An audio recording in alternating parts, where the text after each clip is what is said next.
Hey everybody, welcome back. Today we're going to ignore case while matching.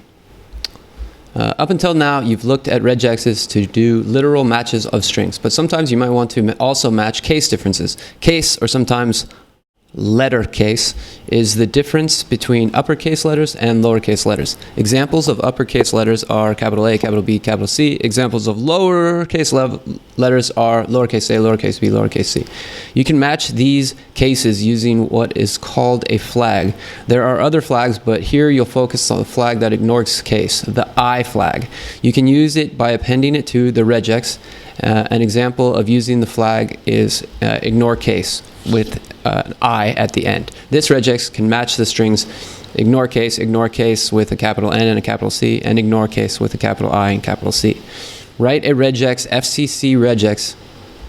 Here, they've already got it here, so we don't need to write it, to match FreeCodeCamp no matter what its case. So here, we're just going to put in here, and currently, let's console.log result.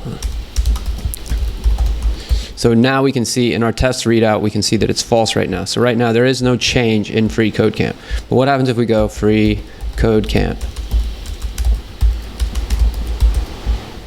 This will still be false. Why is that? Because it's not finding exactly FreeCodeCamp there. But if we put in an I flag, it will ignore that, and it'll ignore the case, and it'll find to be true. And if FreeCodeCamp had a capital E, it would still be true. And so that's what they're asking here. So we run the test and we see they pass. Hope you guys enjoyed this one, and we'll see you in the next lesson.